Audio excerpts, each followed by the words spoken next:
Welcome back to the Historian's Tome. Before we begin tonight's journey into the past, if you're enjoying these stories, please take a moment to like this video and subscribe to our channel. It really helps us continue bringing you these relaxing historical narratives. I'm curious, where are you watching from tonight? What time is it where you are? Perhaps you're winding down after a long day, or maybe it's the middle of the night and you're seeking something peaceful to help you drift off to sleep. Wherever you are, whatever time it is, get comfortable. Tonight, we're traveling back through the centuries to explore the fascinating world of the Tartarians, the nomadic peoples of Central Asia whose stories have echoed through time. The story of the Tartarians begins not in cities of stone or settlements of wood, but on the vast grasslands that stretch across the heart of Asia. Imagine a sea of grass extending to every horizon, rolling gently like ocean waves under an endless sky. This was the world of the Tartarian peoples, a world without borders or walls, where the land itself seemed to breathe with the changing seasons. These grasslands, known as the steppes, covered an area larger than most empires. From the edges of Eastern Europe to the borders of China, from the frozen lands of Siberia to the mountains of Persia, the steppes were home to countless tribes and peoples. The grass grew thick and strong, providing food for the millions of horses, sheep, and cattle that formed the foundation of nomadic life. The climate of these lands was harsh and unforgiving. Winters brought freezing winds that howled across the plains, piling snow in drifts and turning the grasslands into a white desert. Temperatures could drop so low that merely breathing the air felt like inhaling knives. Yet the Tartarian peoples not only survived these winters, they thrived through them, developing techniques and knowledge passed down through countless generations. Spring arrived like a miracle across the steppes. The snow melted away, revealing the brown earth beneath, and within weeks the entire landscape transformed into a carpet of green. Wildflowers bloomed in countless colors, painting the grasslands with yellows, purples, and reds. The animals grew fat on the fresh grass, and the nomadic camps came alive with new energy after the long, dark winter. Summer on the steppes was a time of plenty. The sun shone warm and bright, the grass grew tall, and the herds multiplied. This was when the Tartarian tribes moved most frequently, following the best grazing lands for their animals. The days were long, and families worked from sunrise to sunset, making the most of the good weather. Children played among the herds, while adults tended to the countless tasks of nomadic life. Autumn brought cooler temperatures and the first hints of the coming winter. The grass began to turn golden brown, and the Tartarian peoples prepared for the cold months ahead. They moved their camps to winter pastures, places sheltered from the worst winds, where the animals could find food even under the snow. Meat was dried, felt was made from wool, and every family worked to ensure they had what they needed to survive until spring returned. The Tartarian peoples developed an intimate knowledge of this landscape. They knew which plants were good for medicine and which were poisonous to their animals. They could predict the weather by watching the sky and the behavior of birds and insects. They knew where to find water in the driest months and which valleys offered the best shelter in winter storms. Their relationship with the land was not one of ownership, but of partnership. The Tartarians did not believe they owned the steppes. Instead, they saw themselves as part of the land, moving across it like the wind, taking what they needed but always leaving enough for the land to renew itself. This understanding allowed them to live sustainably on the grasslands for thousands of years. The steppes were not empty wilderness, but a landscape rich with life. Wolves howled in the night, hunting in packs across the plains. Eagles soared overhead, their keen eyes searching for prey. Marmots whistled warnings to each other from their burrow entrances. Wild horses ran free in great herds, their hooves thundering across the earth. The Tartarians lived among all these creatures, understanding their habits and respecting their place in the world. Rivers cut through the grasslands like silver ribbons, providing precious water in an otherwise dry landscape. These rivers were lifelines for the nomadic peoples, places where tribes would gather, where animals could drink, and where the grass grew especially thick and green. The Tartarians knew every river and stream across vast territories, knowledge that was essential for survival.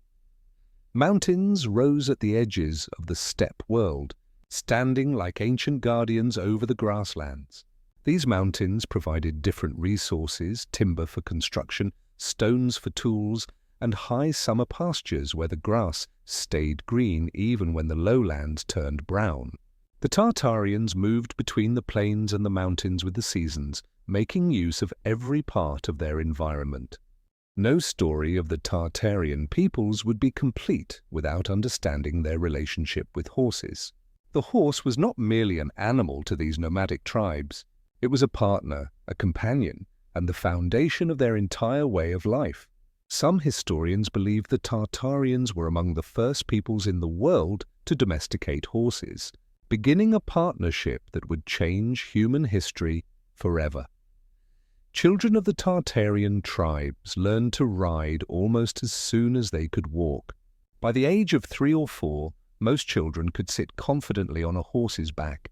By the time they reached their teenage years, they were skilled riders who could perform feats that would amaze people from settled societies.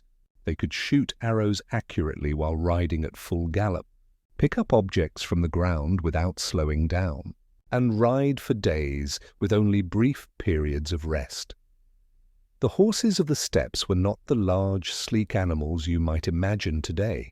They were smaller, stockier creatures with thick coats to protect them from the harsh winters. These horses were incredibly tough and could survive on very little food and water. They could dig through snow with their hooves to reach the grass beneath, and they could travel great distances without tiring. A Tartarian horse could cover 50 miles in a single day and do it again the next day and the day after that. Tartarian riders developed special saddles and stirrups that made it easier to ride for long hours. These innovations eventually spread to other parts of the world, changing warfare and travel everywhere. The stirrup, in particular, was a revolutionary invention. It allowed riders to stand in their saddles, giving them better balance and making it possible to fight effectively on horseback. Each family owned many horses, sometimes dozens or even hundreds depending on their wealth and status. The horses provided transportation, but they also gave milk, meat, and hides. Mari's milk was fermented into a slightly alcoholic drink called kumis, which was an important part of the Tartarian diet. This drink was nutritious and could be stored for some time, making it valuable during the lean winter months. The Tartarians bred their horses carefully, understanding which animals would produce the best offspring. They knew the lineage of their horses going back many generations, and prized animals with good bloodlines were worth more than gold. A man's wealth was often measured not in land or buildings, but in the number and quality of his horses. Caring for horses was a constant responsibility. The animals needed to be moved to fresh grazing regularly, protected from wolves and other predators, and watched over during foaling season. Young boys and girls often spent their days as shepherds, watching over the horse herds and learning the skills they would need as adults. This work taught patience, observation, and responsibility. The bond between a Tartarian warrior and their favorite horse was deep and personal.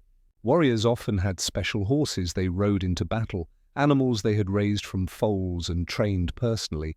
These horses learned to respond to the slightest touch or shift in weight from their riders, making horse and human move as one. Stories tell of horses that carried wounded riders to safety or that refused to leave their fallen masters on the battlefield.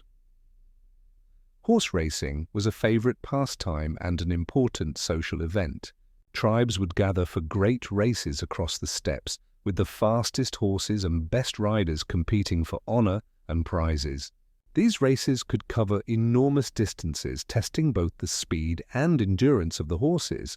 Children as young as 5 or 6 sometimes participated, riding horses in races that could be 20 or 30 miles long. The Tartarians developed sophisticated knowledge of horse medicine. They knew how to treat injuries and illnesses which plants could help a sick horse, and how to set broken bones. This knowledge was passed down through families and was highly valued. A person who was skilled at healing horses was respected and sought after throughout the tribes. When a great warrior died, their favorite horse was often sacrificed and buried with them. The Tartarians believed the horse would carry its master in the afterlife, just as it had in life. Archaeological excavations have found many burials where horses were interred alongside their owners, sometimes with elaborate decorations and equipment showing the importance of both the person and the animal. The relationship between the Tartarians and their horses shaped every aspect of their culture. Their clothing was designed for riding, their tents could be quickly packed onto horses for moving, their weapons were made to be used from horseback, and their entire society was organized around the mobility that horses provided. Without horses, the Tartarian way of life would have been impossible. The homes of the Tartarian peoples were unlike the houses of settled civilizations. They lived in round tents made of felt, which they called yurts or gurs, depending on the specific tribe. These structures were perfectly designed for nomadic life, combining comfort with the ability to be taken down and moved quickly when it was time to relocate to new grazing lands. The frame of a yurt was made from wooden poles that fit together in a clever design. The walls were formed by lattice sections that could fold flat for transport, but expand into circles when set up. Long poles stretched from the top of the walls to a central ring that formed the roof's peak, creating a dome shape that was both beautiful and practical. This design allowed smoke from the central fire to escape while keeping out rain and snow. The covering of the yurt was made from felt, a material created by pressing and matting wool fibers together. Making felt was skilled work, usually done by women. They would lay out wool, wet it, and then roll and beat it for hours until the fibers locked together into a thick, warm cloth. Good felt was waterproof, windproof, and provided excellent insulation against both cold and heat.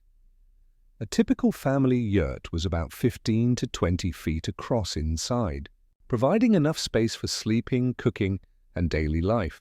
Larger yurts could be 30 feet or more in diameter and were used by wealthy families or chiefs. The largest yurts required dozens of people to set up and needed whole carts just to transport the felt coverings.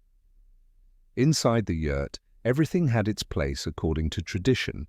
The door always faced south to let in the maximum sunlight. The back of the yurt, opposite the door, was the place of honor where the head of the family sat and where important guests were welcomed. Men's belongings were kept on the right side, women's on the left. The center of the yurt held the hearth, where a fire burned for cooking and warmth. The floor of the yurt was covered with felt carpets and rugs, which provided insulation from the cold ground and made the interior comfortable. The best families had beautiful carpets with intricate designs, some taking months or even years to create. These carpets were among a family's most valued possessions and were often passed down through generations. Furniture in a yurt was minimal and practical. Low wooden chests held clothes and valuables. These chests also served as seats and tables. Beds were made by laying thick felt pads on the floor, covered with blankets and furs for warmth. During the day, these bedding materials were rolled up and stored to create more living space. The yurt was more than just a shelter. It was a symbol of the Tartarian way of life and their values. The circular shape represented the eternal cycle of life and the cosmos. The central hearth symbolized the family's unity and continuity. The ability to take down and rebuild the yurt represented the adaptability and resilience of the nomadic peoples. Setting up a yurt was a community activity and a skill everyone learned young. A family working together could erect a yurt in less than an hour. The lattice walls were expanded and tied in place, The door frame was set, the roof poles were attached, and then the felt coverings were pulled over the frame and secured. Taking down a yurt was equally quick, essential when the tribe needed to move suddenly. The yurt adapted to the seasons. In summer, the felt coverings could be rolled up partway to allow cooling breezes to flow through. Extra layers of felt were removed and stored to keep the interior from becoming too hot. In winter, additional felt layers were added, and the yurt was banked with earth or snow around the base for extra insulation. A well-prepared yurt could be cozy even when temperatures outside dropped far below freezing. Decorating the yurt was important to Tartarian families. The felt could be dyed in various colors, and wealthier families had covers decorated with beautiful patterns. Inside, the walls might be hung with textiles, and the support poles could be carved or painted. These decorations were not just for beauty, but told stories about the family, their history, and their achievements. Life inside the yurt followed rhythms shaped by the seasons and the needs of the herds. Women did much of the work inside the yurt, cooking, making clothes, creating felt, and caring for young children. Men worked outside, tending the herds, hunting and handling dealings with other families and tribes. However, these divisions were not rigid, and both men and women learned all the skills needed for survival. The yurt was also a social space. When guests arrived, they were welcomed inside and offered the best the family had to give. Hospitality was a sacred duty among the Tartarian peoples. Even a stranger would be fed and sheltered without question. This tradition of hospitality was practical in a harsh environment where any traveler might find themselves in need of help. The lives of the Tartarian peoples moved in rhythm with the seasons, each bringing its own challenges and opportunities. Understanding these seasonal patterns was essential for survival on the steppes, and knowledge of the natural world was passed carefully from one generation to the next. Winter was the most challenging season, a time when survival depended on careful preparation and stored resources. Before winter arrived, families moved their camps to winter pastures, locations chosen for their shelter from wind and their access to grazing even under snow. These winter camps were often in valleys or near forests where there was some protection from the worst weather. During winter months, life centered around conserving energy and resources. People spent more time inside their yurts working on indoor tasks like making and repairing clothes, creating tools, and telling stories. The long winter nights were times for teaching children about their history, their customs, and the skills they would need to know. Elders shared wisdom accumulated over lifetimes, ensuring nothing important was forgotten. Food in winter came from stores prepared during the warmer months. Meat had been dried into jerky that could last for months. Milk had been processed into dried curds and hard cheeses. Grain, obtained through trade or tribute, was carefully rationed. The Tartarians were experts at making small amounts of food through long, lean months. A pot of tea and a handful of dried meat might be all a family ate in a day during the hardest parts of winter. The animals also faced challenges in winter. Horses and sheep could dig through moderate snow to reach grass, but deep snow or ice-crusted snow made feeding impossible. These conditions, called dzud, were deadly. Animals could starve by the thousands, and families could lose their entire wealth in a single bad winter. Preventing dzud losses required constant vigilance and sometimes moving herds great distances to find better conditions. Spring brought joy and relief after the long winter. As the snow melted and grass began to grow, the whole world seemed to wake up. This was when many animals gave birth, and the camps filled with new lambs, foals, and calves. Spring was also the season for moving. As families packed up their winter camps and began the seasonal migrations that would take them across the steppes. The spring migration was one of the most important times of year. Families had to time their moves carefully. Leave too early, and there might not be enough grass for the animals. Leave too late, and the best pastures might already be occupied by other tribes. These decisions required deep knowledge of the land and the weather, knowledge that took a lifetime to fully master. Summer was the season of abundance. The grass grew tall and thick, and the animals fattened quickly on the rich forage. This was when the Tartarians did much of their work for the year.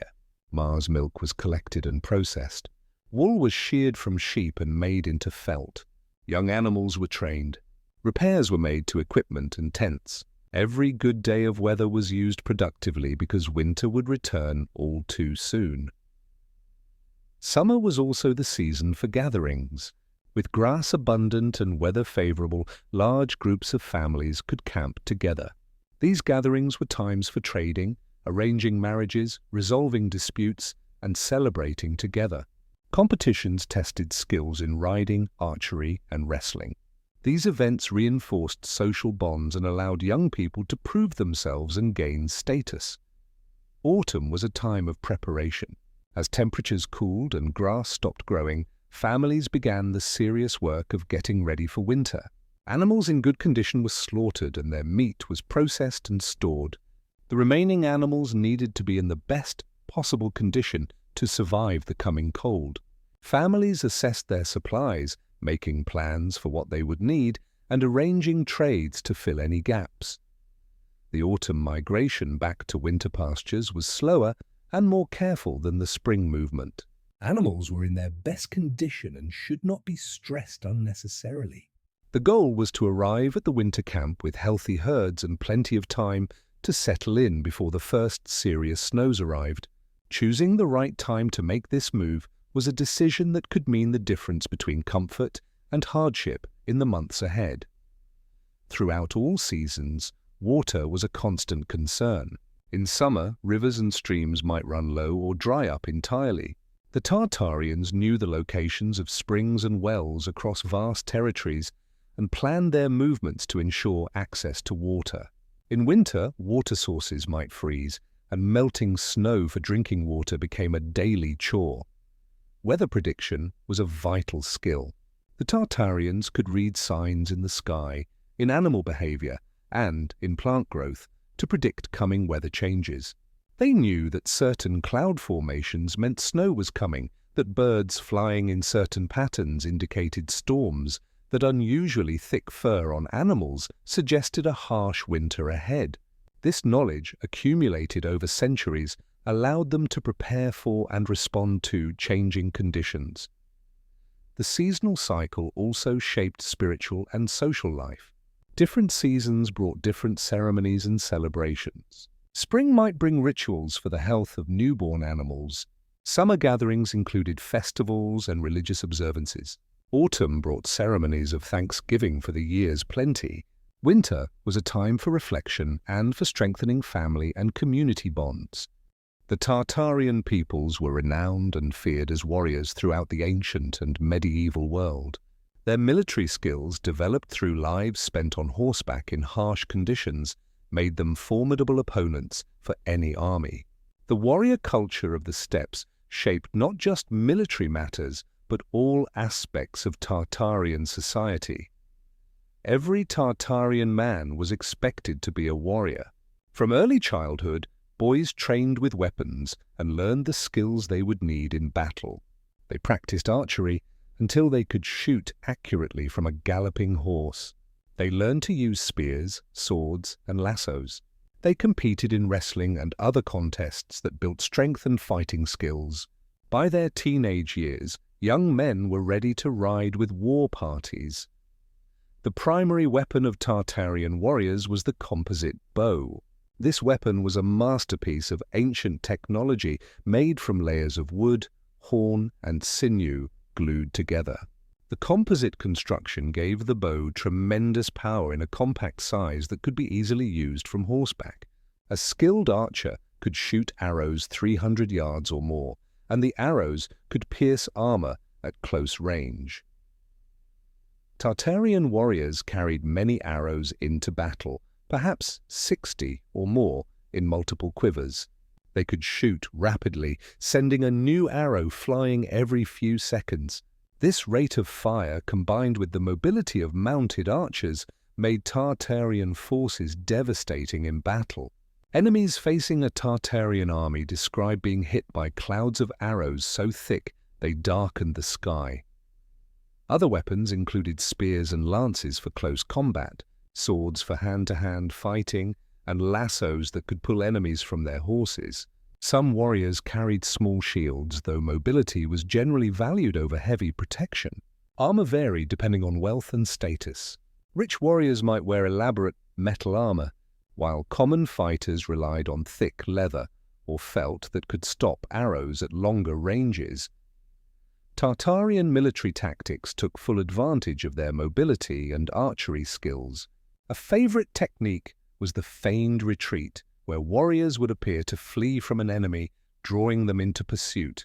The retreating Tartarians would turn in their saddles and shoot backwards, a difficult technique called the Parthian shot, while leading their enemies into ambushes or simply wearing them down with arrow fire. The Tartarians excelled at raiding and swift strikes. A war party could cover enormous distances quickly, appear suddenly to attack, and disappear just as fast. They might travel 100 miles in a day to strike an unprepared enemy, then retreat with captives and plunder before any response could be organized. This mobility made them almost impossible to defend against with traditional armies. Large-scale battles showed the sophistication of Tartarian military organization. Forces would be divided into units of tens, hundreds, and thousands, each with clear commanders and roles. Communications during battle used signal flags, whistles, and drums. Warriors executed complex maneuvers with precision, encircling enemies, concentrating attacks on weak points, and maintaining discipline even in the chaos of battle. Tartarian warriors were not just fighters, but also scouts and strategists.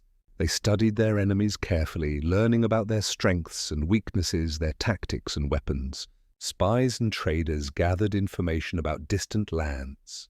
This intelligence allowed Tartarian leaders to plan campaigns effectively and exploit enemy vulnerabilities. Siege warfare was initially a weakness for the nomadic peoples, as their lifestyle did not include experience with fortifications or siege equipment.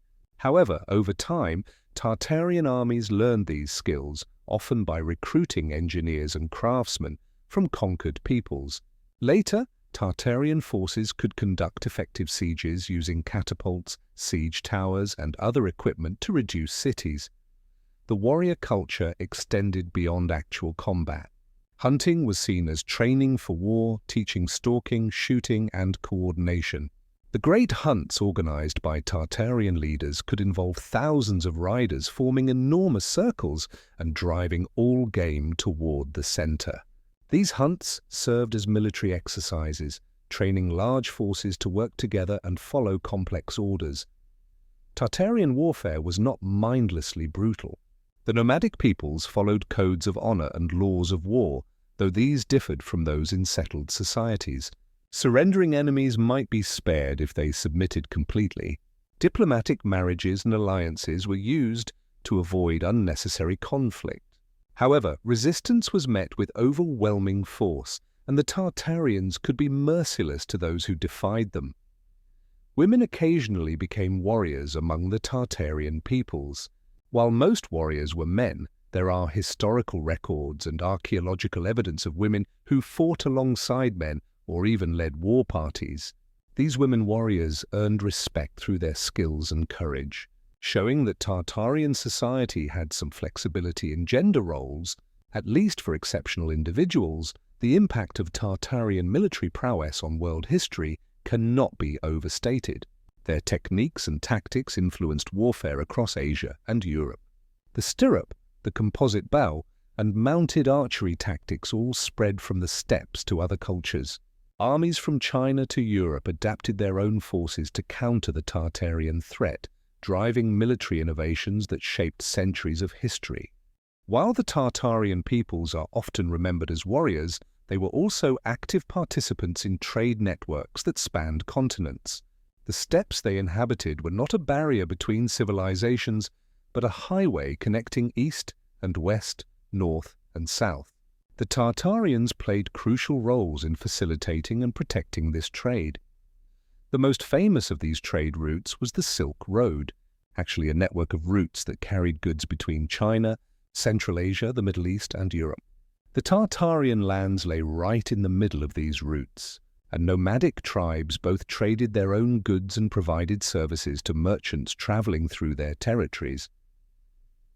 Tartarian peoples offered several valuable trade goods of their own. Horses were among the most important exports. The tough steppe horses were prized by settled civilizations for military use. Chinese records speak of importing tens of thousands of horses from nomadic peoples. These animals were expensive, but their value in warfare and transportation made them worth the cost. Furs were another major trade item. The cold northern steppes and forests produced animals with thick, luxurious fur. Sable, fox, and other pelts were trapped or hunted by Tartarian peoples and sold to merchants who would carry them to distant markets. In warm civilizations, these northern furs were status symbols worn by the wealthy and powerful. Leather goods were also important trade items. The Tartarians were expert leather workers, producing saddles, boots, clothing, and containers. Their leather work was both practical and beautiful, often decorated with tooled patterns or dyed in various colors. These goods found ready markets in cities throughout Asia and beyond. In return for their exports, the Tartarians imported goods they could not produce themselves. Grain was essential, as the nomadic lifestyle did not include farming. During good years, a tribe might need little grain, but after a harsh winter that killed many animals, grain could mean the difference between survival and starvation. Securing reliable grain sources was a constant concern. Luxury goods flowed into the steppes from all directions. Chinese silk was highly prized, valued both for its beauty and as a status symbol. The finest silk garments were worn by chiefs and wealthy individuals. Tea from China was another important import, becoming an essential part of daily life. The Tartarians developed a whole culture around tea drinking, preparing it with milk and salt in their distinctive style. Metalwork from settled civilizations was in high demand. While the Tartarians had their own blacksmiths and metalworkers, the products of city workshops, especially weapons and armor, were often superior to what could be produced in nomadic camps. Fine swords, elaborate armor, and metal tools were valuable trade goods. The Tartarians did not just trade goods, they also provided services to merchants traveling through their lands. For a fee or tribute, tribes would guarantee safe passage through their territory. They provided guides who knew the routes and the locations of water and grazing. They sold fresh horses to replace tired animals. These services were essential to the functioning of long-distance trade. However, the relationship between nomadic peoples and merchants was complex. When tribes felt the tribute offered was insufficient, or when they needed resources desperately, they might raid caravans instead of protecting them. This uncertainty added risk to steppe travel but never stopped it entirely. The profits from successful trade were too great to ignore. Market towns grew up at the edges of the steppes, places where nomads and settled peoples could meet to trade. These towns were often cosmopolitan places where many cultures mixed. Languages from across Asia could be heard in their streets. Goods from China might sit beside products from Persia and furs from Siberia. Ideas and technologies spread through these meeting places. Some Tartarian peoples settled in these trading towns at least for part of the year. They acted as middlemen, using their connections with nomadic tribes to facilitate trade. These individuals bridged two worlds, understanding both nomadic and settled ways of life. They could negotiate in multiple languages and navigate different cultural expectations. The wealth generated by trade created inequalities within Tartarian society. Chiefs and important families who controlled trade routes or who had special relationships with powerful trading partners grew wealthy. They could afford better weapons, more horses, and luxury goods that others could not. This wealth translated into political power and social status. Trade also brought new ideas and technologies to the steppes. Buddhism, Christianity, and Islam all spread along trade routes, and some Tartarian peoples adopted these religions. New weapons, agricultural techniques, and craft methods entered nomadic culture through contact with traders and travelers. The steppes were never isolated but were constantly being influenced by the wider world. The Tartarians understood the value of maintaining trade networks. Even during times of war, trade often continued, sometimes protected by agreements between enemies. Merchants might pay tribute to hostile tribes to keep trade flowing. This pragmatic approach recognized that everyone benefited from trade, and destroying it completely would harm the nomads as much as settled peoples. The spiritual life of the Tartarian peoples was rich and complex, centered around beliefs that saw the world as full of spirits and sacred forces. These beliefs shaped how the nomads understood their place in the world and guided their actions in both practical and profound ways. The Tartarians practiced shamanism, a spiritual tradition where special individuals called shamans acted as intermediaries between the human world and the spirit realm. Shamans could be men or women, and they were identified through various signs. Some became shamans after surviving serious illnesses or after experiencing visions. Others were born into shamanic families and trained from childhood in the spiritual arts. Shamans performed many roles in their communities. They healed the sick using herbs and medicines combined with spiritual rituals. They predicted the future and advised on important decisions. They conducted ceremonies marking important life events like births, marriages, and deaths. They protected the tribe from evil spirits and misfortune. A skilled shaman was one of the most important members of any tribal community. The practice of shamanism involved entering trance states where the shaman spirit could leave their body and travel to other realms. These journeys were facilitated by drumming, chanting, and sometimes by consuming plants with psychoactive properties. In their trances, shamans communicated with spirits, sought guidance, and fought against evil forces that might harm their people. The Tartarians believed the world was full of spirits. Every mountain had its spirit, every river, every significant rock formation. The sky had spirits, as did the earth. Animals had spirits that needed to be respected, especially when they were hunted. Ancestral spirits remained connected to their living descendants, watching over them and sometimes requiring offerings and respect. Tengri, the eternal sky, was the supreme deity in many Tartarian belief systems. Tengri was seen as the source of all things, the ultimate power that governed the cosmos. When Tartarian leaders achieved great success, they often claimed to rule with the mandate of Tengri, suggesting their power was divinely sanctioned. This concept influenced political legitimacy across the steppes. The earth was seen as a mother figure, a feminine principle that complemented the masculine sky. She provided food, water, and everything needed for life. The Tartarians showed respect for the earth by not cutting living grass unnecessarily, not fouling water sources, and making offerings at sacred places. This reverence helped maintain sustainable use of natural resources. Sacred places dotted the steppe landscape. These might be unusual rock formations, springs, mountain peaks, or ancient burial sites. These locations were believed to be places where the boundary between the physical and spiritual worlds was thin, where communication with spirits was easier. People would leave offerings at these sites, scraps of cloth tied to trees, drops of milk poured on the ground, coins or other valuables placed on stones. Ancestors played an important role in Tartarian spirituality. The dead were believed to continue existing in a spirit form, and they maintained interest in their living descendants. Families made regular offerings to their ancestors, asking for protection and guidance.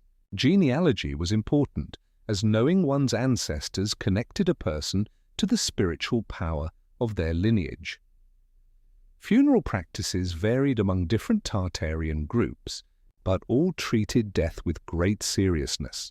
Bodies might be buried in mounds, placed in the open for sky burial, or cremated. Important individuals were buried with grave goods they might need in the afterlife, including weapons, tools, food, and sometimes horses or even servants. These burial practices have provided modern archaeologists with much of what we know about ancient steppe cultures. The Tartarians believed in an afterlife, though concepts of what that afterlife entailed varied. Generally, it was believed that the spirit continued to exist, and that how one lived in this world affected conditions in the next. Warriors who died bravely in battle might expect favorable treatment. People who violated sacred laws or harmed their communities might face punishments in the afterlife. Omens and divination were taken seriously. Before any important undertaking, whether a military campaign, a marriage, or a move to new pastures, people sought signs about whether the action would succeed. Shamans read these signs in many ways, by examining the cracks in burned sheep shoulder bones, by interpreting dreams, by observing the flight of birds or the behavior of animals. Taboos governed many aspects of life, protecting both physical and spiritual well-being. It was forbidden to step over someone's legs or over food. Fire was sacred and should not be defiled. Water sources were protected by various taboos. These rules served practical purposes like preventing disease and maintaining social harmony, while also being understood as spiritual requirements different. Tartarian peoples had different specific beliefs and practices, but shamanism provided a common spiritual foundation across many cultures. This shared tradition created some cultural unity among diverse nomadic groups.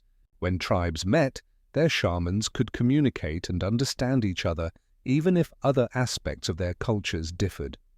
Over time, world religions like Buddhism, Christianity, and Islam reached the steppes. Some Tartarian peoples converted to these faiths, though often they blended new religious ideas with older shamanistic practices. This religious syncretism created unique forms of these faiths, adapted to the nomadic lifestyle and incorporating elements of traditional steppe spirituality. The story of the Tartarian peoples does not end in ancient history, but continues to influence the modern world in ways both obvious and subtle. The descendants of these nomadic cultures still live across Central Asia, and the impact of steppe civilizations can be seen in everything from military tactics to cultural practices across multiple continents. The most dramatic impact of Tartarian peoples on world history came through military conquests. The Huns, Turks, Mongols, and other steppe confederations created empires that stretched across continents. The Mongol Empire at its height was the largest contiguous land empire in human history, extending from Korea to Hungary. These conquests changed the political landscape of Asia, Europe, and the Middle East. However, the influence of these conquests went far beyond territorial control. The empires built by steppe peoples facilitated unprecedented cultural exchange. Under Mongol rule, the Silk Road reached its peak of activity. Ideas, technologies, and goods moved more freely across Eurasia than ever before. This exchange contributed to developments that would eventually lead to the Renaissance in Europe and transformations across Asia. Tartarian military innovations shaped warfare worldwide. The stirrup, which may have originated on the steppes, revolutionized mounted combat and eventually contributed to the development of European knights. Mounted archery techniques influenced military tactics from Japan to the Middle East. The organizational systems used by steppe armies, with their decimal units and clear command structures, were adopted by many other civilizations. The genetic legacy of the Tartarian peoples is still visible today. Studies of human DNA show that many populations across Asia and Eastern Europe carry genetic markers that trace back to steppe nomads. The mixing of populations that occurred during the periods of steppe empire building created diverse populations and spread genetic lineages across thousands of miles. Cultural practices from the steppes spread widely and persist to this day. The tradition of drinking tea with milk, now common in places like Britain and India, may have connections to steppe practices. Certain styles of clothing, including pants and boots designed for riding, originated in nomadic cultures.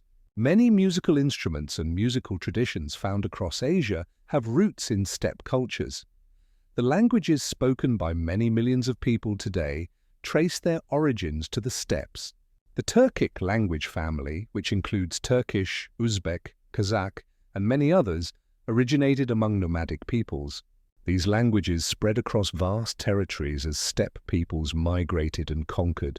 Today, Turkic languages are spoken from the Mediterranean to Siberia, a linguistic legacy of ancient nomadic cultures. Modern nations in Central Asia see themselves as heirs to the Tartarian traditions. Countries like Kazakhstan, Kyrgyzstan, and Mongolia celebrate their nomadic heritage.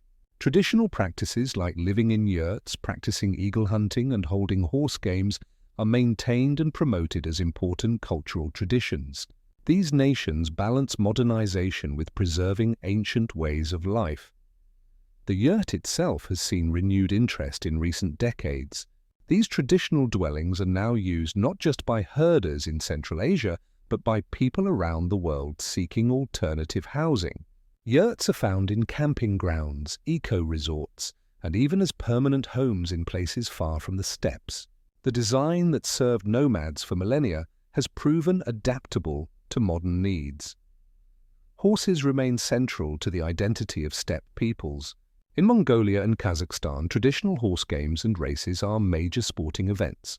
The skills of riding and archery from horseback are preserved through competitions and demonstrations. Young people learn these traditional skills alongside modern education, maintaining links to their ancestral past. The environmental wisdom of the Tartarian peoples offers lessons for the modern world. Their sustainable approach to managing grasslands, moving herds to prevent overgrazing, and living lightly on the land provides models for sustainable development. As climate change and environmental degradation become pressing concerns, the traditional knowledge of nomadic peoples gains new relevance. Archaeological work continues to reveal new information about ancient steppe cultures. Burial mounds across Central Asia still hold secrets waiting to be discovered. Each excavation adds details to our understanding of how these peoples lived, what they valued, and how they saw their world. Preserved textiles, wooden objects, and even tattooed skin from frozen burials provide intimate glimpses into ancient lives. The study of Tartarian history has also corrected misconceptions and stereotypes. For centuries, settled civilizations portrayed steppe peoples as barbaric destroyers with no culture beyond warfare. Modern scholarship reveals the sophistication of nomadic societies, their rich cultural traditions, their technological innovations, and their crucial role in connecting civilizations across Eurasia. Museums around the world now feature exhibitions on steppe cultures, displaying beautiful artifacts that reveal the artistic accomplishments of nomadic peoples. Gold ornaments, intricate textiles, elaborate weapons, and everyday objects show cultures that valued beauty and craftsmanship. These exhibitions help modern audiences understand that nomadic peoples were not primitive, but had complex, developed societies. The romantic image of the free nomad riding across endless grasslands continues to capture imaginations. Books, films, and art explore nomadic themes, sometimes accurately, and sometimes through filters of fantasy. This cultural fascination reflects perhaps a yearning for the freedom and simplicity that nomadic life represents, even if the reality was more complex and challenging than romantic visions suggest. For the descendants of Tartarian peoples who still practice nomadic herding, life remains challenging. Modern borders restrict traditional migration routes. Climate change affects grasslands and water sources. Economic pressures push many to abandon nomadic life for settled existence in cities. Yet many families persist, maintaining traditions that connect them to thousands of years of history. Efforts to preserve nomadic cultural heritage recognize its global importance. UNESCO has designated various aspects of steppe culture as intangible cultural heritage, including traditional music, crafts, and knowledge systems. These designations help protect endangered traditions and provide support for communities working to maintain their ancestral ways of life. The story of the Tartarian peoples reminds us that human history is not just about cities and empires built of stone. The nomads of the steppes created sophisticated cultures perfectly adapted to their environment. They developed technologies and practices that influence civilizations worldwide. They built empires that changed the course of history. They maintained sustainable relationships with their environment for millennia. As you drift off to sleep tonight, perhaps you can imagine yourself on the steppes under a vast star-filled sky. The grass rustles softly in the breeze. Horses move quietly in the darkness, their presence comforting. Inside a felt tent, a fire burns low, casting gentle shadows. The stories of the Tartarians echo across the centuries, tales of courage, adaptation, and the deep connection between people and the land they call home. The grasslands still stretch across Central Asia, though changed from ancient times. The wind still blows across the steppes as it has for thousands of years. The descendants of the Tartarian peoples continue their lives, some maintaining old ways, others embracing new ones, but all carrying within them the legacy of the nomads who made the endless grasslands their home. This is the story of the Tartarians, the nomadic peoples of Central Asia who lived in partnership with the land, who mastered the art of horsemanship, who traded across continents, and who left an indelible mark on human history. Their story is one of resilience, adaptation, and the enduring human spirit. It is a story that connects us to our shared past and reminds us of the diverse ways humans have found to thrive in this world. Sleep well, and may your dreams carry you across the endless grasslands under the eternal sky.